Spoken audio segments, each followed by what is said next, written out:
Issa Abdou, quatrième vice-président du conseil départemental en charge de l'action sociale. Il est également le président du conseil d'administration du CHM. Bonjour Issa Abdou. Bonjour André Rakoton-Ravola, bonjour Ali Shamsuddin, bonjour Yumna, bonjour Siti Daroussi. Je salue les Mahorais et les Mahoraises qui nous écoutent ce matin. Alors, il y a des barrages érigés ce matin du côté de Kombani et les auditeurs n'ont pas manqué de faire la remarque en posant cette question. À quoi servent les signatures de conventions comme celle qui a été signée la semaine dernière entre le maire de Mamoudzou, le conseil départemental et les cadis, alors qu'on vantait ce genre de convention comme un rempart aux barrages et aux violences? Je vais répondre à cette question sans embâche, mais d'abord vous dire qu'en me donnant le privilège d'être le premier invité de l'année, vous me donnez l'occasion, et j'y suis sensible, de souhaiter une bonne et heureuse année 2021 aux Mahorais.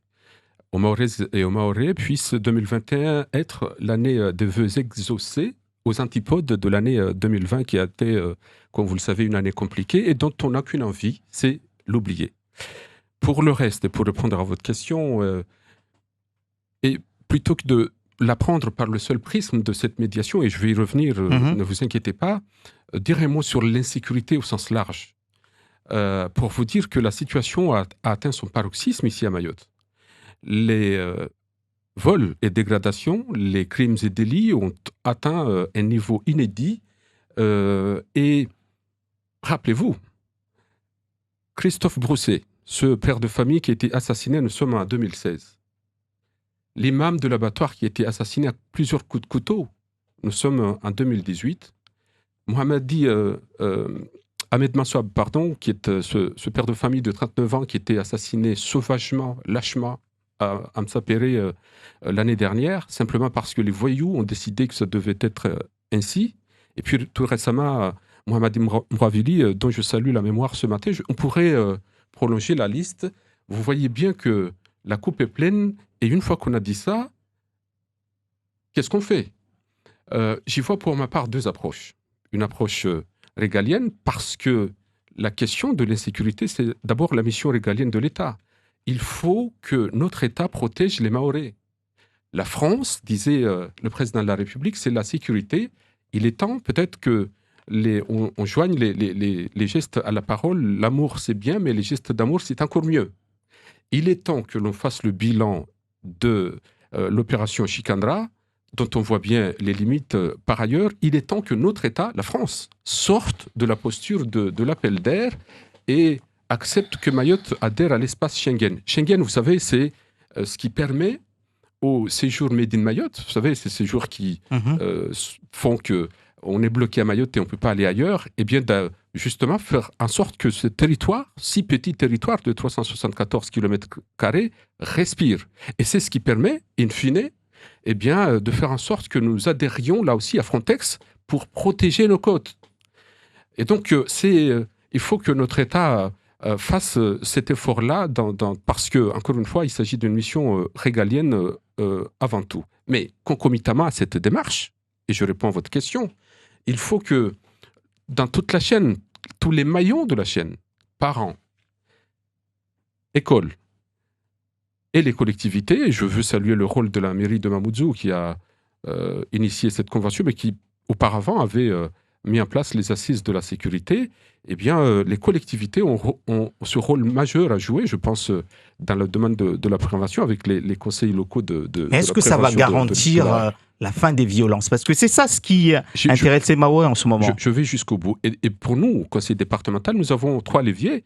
Nous avons d'abord la prévention spécialisée, ce que nous faisons avec l'enfance. Nous avons les GMC, les groupes de médiation citoyenne que nous mettons en place avec l'État. Mais nous avons également mis en place l'observatoire de la délinquance avec l'ARS et d'autres partenaires.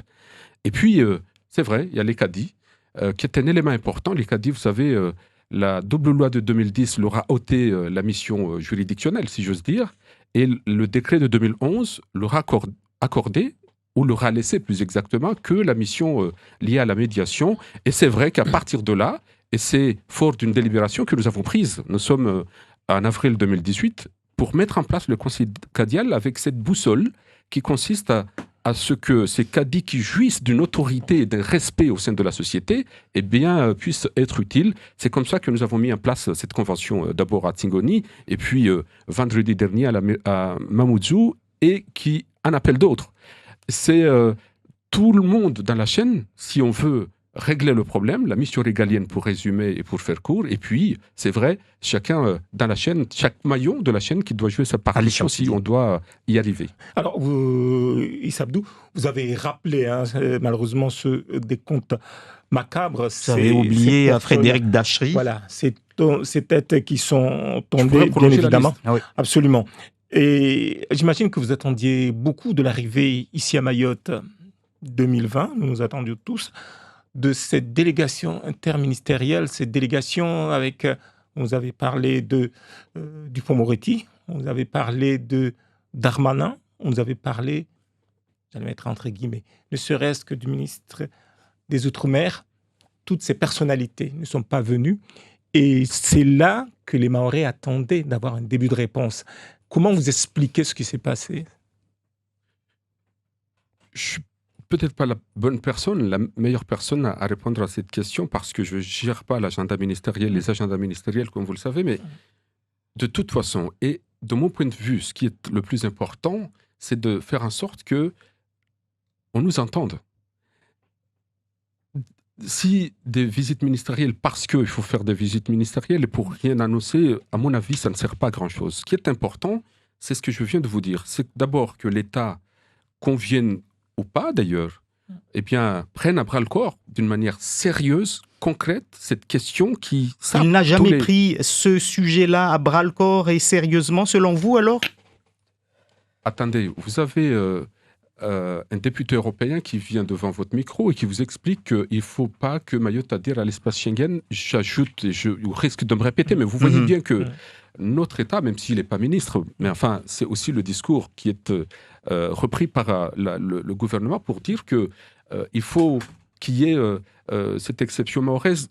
Mayotte fait partie de l'espace européen, je vous rappelle, depuis 2014. Donc il faut, lorsqu'on a une volonté forte d'aller de l'avant, eh bien on donne des gages, on se limite pas à cette espèce. Mais que font les élus pour justement faire le forcing et intégrer cet espace Schengen?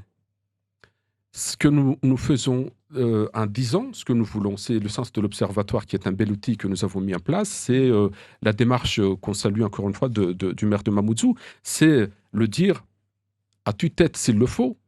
On s'évertue à le faire matin, midi et soir. Il faudrait peut-être qu'en face, on nous entende. C'est de ça qu'il s'agit. J'ajoute que... Donc on ne vous entend pas. Vous reconnaissez qu'on ne vous entend pas? Ou qu'on ne vous écoute pas? Ça saurait. Je pense que la réponse qui est liée, comme je l'indiquais tout à l'heure, à l'opération Chikara, il serait intéressante peut-être de faire le bilan, vous avez dit. Tout à fait. Je pense que ce serait... vous faites une demande officielle avec tous les élus de Mayotte sur un bilan, comme on vous demande un bilan de la départementalisation? Tout à fait, puisqu'on s'évertue à nous expliquer que l'opération Chikara, c'est... une réussite, c'est ce qu'on entend. Martingale, mais... force est de constater que ça n'est pas le cas, sinon on n'aurait pas fait le constat qu'on a fait tout à l'heure. Il est temps, à mon avis, qu'on fasse ce bilan sereinement, de la même manière et pour les mêmes raisons qu'on nous explique qu'il faut le faire, le bilan de la départementalisation, et puis en tirer les conséquences de mon point de vue, et je pense que c'est le point de vue de tous les Mahorais, le compte n'y est pas, ça se saurait. Mansour Kamardine, un des députés de Mayotte, réclame les vaccins rapidement. Il demande l'accélération de la vaccination à Mayotte, l'organisation d'un blocus des arrivées des Kwassa clandestins, et le déclenchement de l'opération sanitaire à destination de l'Union des Comores. Une nouvelle fois, pourquoi est-ce que ce n'est pas une demande collégiale de tous les élus de Mayotte, peut-être pour mettre encore plus de poids sur toutes ces demandes-là, puisque ce sont des demandes qui sont partagées finalement à Mayotte? Pour une raison très simple, André Rakoton-Ravola, c'est que les vaccins arrivent cette semaine. À partir d'aujourd'hui, les doses qui vont avec et les congélateurs parce qu'il faut stocker ces vaccins. Donc dès cette semaine, nous réceptionnons, là c'est la casquette du président du CHM qui vous le dit, et donc dès cette semaine, nous recevons les vaccins. Et donc ça sert à quoi à ce moment-là de faire une demande collégiale à partir du moment où les choses arrivent dès cette semaine? La question qu'on pourrait se poser et que je peux entendre, c'est pourquoi la Martinique ou la Guyane ont mis ça en place avant nous. La réponse est toute simple, c'est qu'il n'y a pas d'EHPAD à Mayotte. Et la situation de Mayotte... Mais on a des vieux, on a des personnes âgées. Bien sûr, évidemment, mais il faut qu'il y ait un balisage, c'est quelque chose de rigoureux, qu'il faut... et les critères, vous le savez, c'était les résidents d'EHPAD. Il se trouve qu'à Mayotte, il n'y a pas d'EHPAD. J'ajoute juste qu'à Mayotte, il n'y a pas aussi la deuxième vague liée à la Covid-19, et c'est tant mieux, même si nous nous préparons par ailleurs. Donc, il n'y a pas de retard à l'allumage. Disons qu'on a...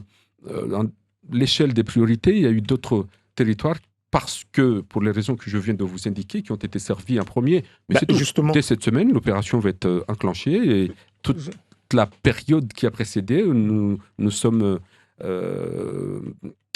préparés à cette opération, qui est une opération très lourde, qui mobilise les professionnels de santé. Mais je peux vous dire que les choses sont d'équerre. Je souhaite m'adresser justement au président du conseil départemental. On a entendu vos homologues au niveau national demander que... conseil de surveillance du CHM, conseil départemental... Oui, je veux dire, en tant que vous êtes 4e vice-président, donc je m'adresse aussi à un des présidents. Voilà, un des vice-présidents en tout cas. Dirait-il qu'au niveau national, nous avons des homologues à vous qui demandent à ce que les régions, les départements puissent avoir, elles aussi, les moyens d'organiser ces vaccinodromes, ou je ne sais pas comment on appelle ça, comment ils appellent maintenant, pouvoir mettre en place eux-mêmes, avec leurs moyens, des lieux de vaccination pour aller plus vite, pour ne pas attendre que tout vienne de l'État.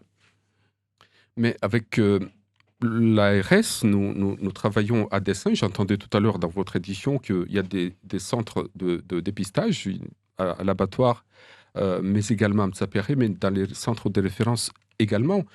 Ça, c'est s'agissant du dépistage, s'agissant de la Covid-19, mais de la même manière, nous nous mobilisons avec ces moyens-là, ces lieux-là, pour pouvoir faire la vaccination. Et j'ajoute que pour ce qui concerne Mayotte, il faut le préciser, il y aura d'abord les professionnels de santé, et puis nous allons sans doute nous appuyer sur ce qui existe en termes de référence pour ce qui est des personnes âgées et personnes fragiles. Donc nous sommes prêts ici. Le département est prêt pour les vaccinations. Oui. Et ça va aller très très vite parce qu'il faut... en termes de conservation, il faut aller très très vite pour pas que pour que le vaccin reste toujours valable. Il faut que on aille vite, et donc en termes de stockage, là aussi, ça nous oblige à faire ce qu'il faut et à être d'équerre. C'est ce qui nous a obligés, avec les professionnels de santé, à tout mettre en place et à beaucoup travailler ces derniers jours. Pour finir, la PJJ qui est en recherche de familles d'accueil. On a entendu le reportage tout à l'heure de Djamila Swadiki sur le fait qu'il y a un manque de familles d'accueil ici à Mayotte. Que faut-il faire? Est-ce que finalement,